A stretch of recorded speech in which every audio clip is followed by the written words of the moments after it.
पूज्य श्री भाई जी महाराज कह रहे हैं, जान गया जो भरी हुई है दुर्बलता मेरे अंदर,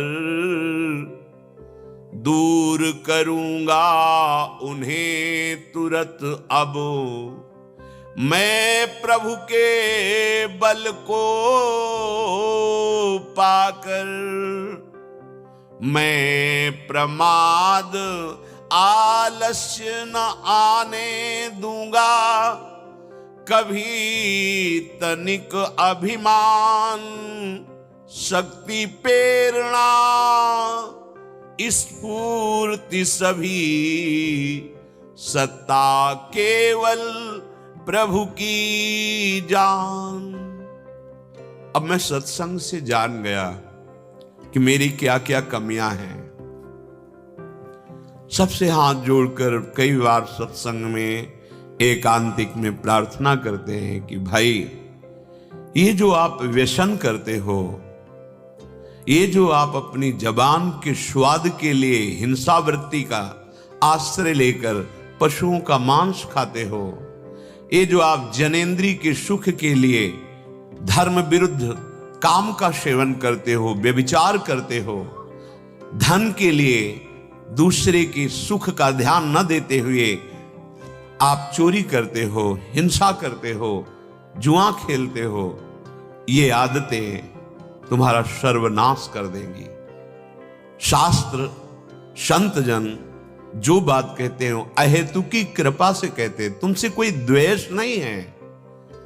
जैसे मां अपने पुत्र को डांटती है तो उसको द्वेष थोड़ी होता है, जैसे गुरु अपने शिष्य पर शासन करता है तो द्वेष थोड़ी होता है, वो अपार प्यार होता है कि ये दोष इसका नाश कर देंगे, इसको ऐसे दुख संकट में फंसा देंगे जहां से निकलने की सोच भी नहीं रह जाएगी। इतने आप कमजोर हो जाएंगे, निकलने की सोच नहीं रह जाएगी। भगवत कृपा से जब साधु समागम होता है तो जैसे दर्पण में हम अपने रूप को देख पाते हैं, ऐसे ही संत समागम रूपी दर्पण में हम अपने हृदय को देख पाते हैं। हमें क्या क्या कमियां हैं, हमें किन किन कमियों को दूर करना है। आप अपनी कमी को कमी माने तो पहला कदम विजय की तरफ रख दिया। ध्यान दीजिए, आप अपनी गलतियों को गलती स्वीकार करें तो आप परमार्थ पथ में पहला कदम रख दिया।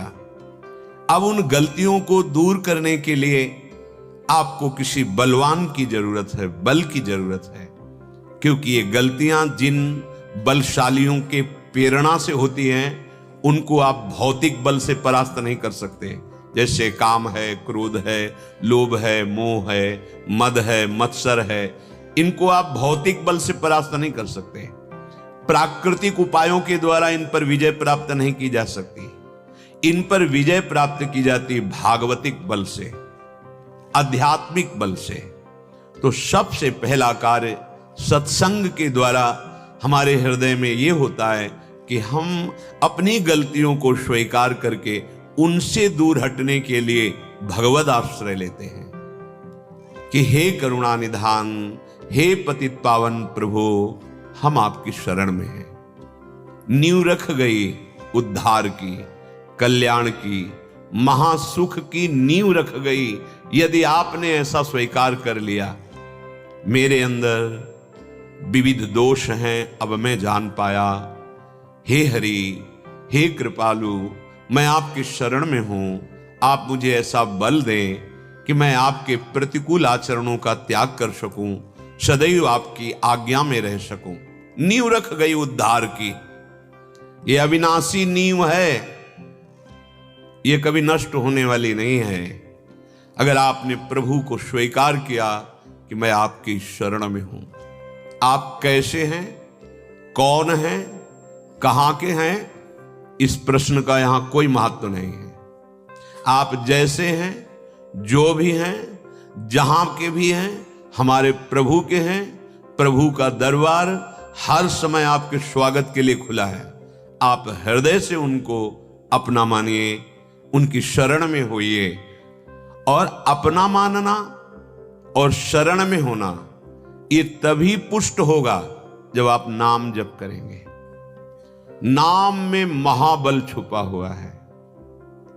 प्रार्थना है, मान लीजिए नाम में इतना बल छुपा हुआ है कि सब बलों के बल प्रभु श्री हरि को अधीन कर ले।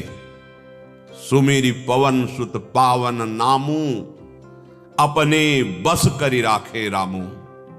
भगवान को अधीन करने की सामर्थ्य भगवान के पावन नाम में है। ये ज्ञान विज्ञान हृदय में टिकेगा नहीं जब तक आपके नाम जप नहीं चल रहा होगा। जिस समय प्रबल माया का आकर्षण होगा सब भूल जाओगे। मैं शरीर नहीं हूं, मैं आत्मा हूं, सब भूल जाओगे। ऐसी प्रबल माया है जो ज्ञानी नाम अपि चेतांसि देवी भगवती हिसा बलादा कृष्ण मोहाय महामाया प्रेक्षति। बड़े बड़े ज्ञानियों के चित्त का अपहरण करके बलात् अपने अधीन कर ले, वो भगवान की प्रचंड माया है। अगर नाम जप नहीं चल रहा तो भगवान ब्रह्मा जी ने स्तुति की है गोविंद जी की, दशम स्कंद में देख लेना। वो कह रहे हैं प्रभु हमने बड़े बड़े साधनों से ऊपर चढ़कर पतित होते हुए देखा है। ब्रह्मा जी कह रहे हैं पितामह हैं, सब इन्हीं से प्रकट हुए हैं। इसलिए हे गोविंद बस मुझे तो आपके इसी रूप का ध्यान और आपके चरणों का आश्रय मिल जाए। खास बात यही है, हृदय में उनका ध्यान हो, मुख में नाम हो, जीत गए संसार को। अब मैं जान गया कि हमारे अंदर बड़ी दुर्बलता है, मैं उसे दूर करूंगा। कैसे? प्रभु के बल को पाकर। प्रभु का बल क्या कैसे मिलेगा? श्री हरिवंश नाम बल लहो, अपने मन भाई सब कहो, रहो शरण हरिवंश की। दो बात, रहो शरण हरिवंश की। आचार्य गुरु इष्ट एक ही बात है, इनकी शरणागति और नाम जप। रोज का रोज आपके अंदर अगर अपराध नहीं बनाया, कोई ऐसा गलत काम नहीं किया, तो रोज का रोज नाम प्रकाश करता चला जाएगा। पापों का नाश, अज्ञान अंधकार का नाश, सुंदर ज्ञान की वृत्ति, हृदय में दैन्यता। जो नाम जप नहीं करते हैं उनके वाणी में बकवाद ज्यादा रहता है। व्यर्थ के प्रश्न, व्यर्थ का चिंतन, व्यर्थ की क्रियाएं, अहंकार की पुष्टता, कुछ नहीं होना, कुछ नहीं होना इससे।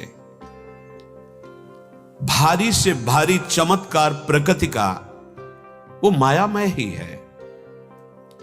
ज्ञानदेव जी की जब महिमा प्रकाशित हुई, बहुत छोटी अवस्था पर बहुत ऊंची स्थिति हृदय की, तो चांगदेव नाम के एक योगी थे। 100 वर्ष में जहां उनकी मृत्यु आती समाधि में हो जाती, मृत्यु चली जाती, फिर 1400 वर्ष के थे। जब उन्होंने प्रशंसा सुनी तो जब तक ब्रह्मबोध नहीं होता या भगवत प्रेम नहीं प्राप्त होता, भगवत प्राप्ति, तब तक ईर्ष्या पिंड नहीं छोड़ती। बड़े बड़ों के अंदर होती ईर्ष्या। कंचन तजना सहज है, सहज तिया का नेह, पर मान बड़ाई ईर्ष्या दुर्लभ तजनाए है। तो उन्होंने सोचा कि मैं अपना प्रभाव दिखाऊंगा ज्ञानदेव जी को कि मैं कितना बड़ा योगी हूं।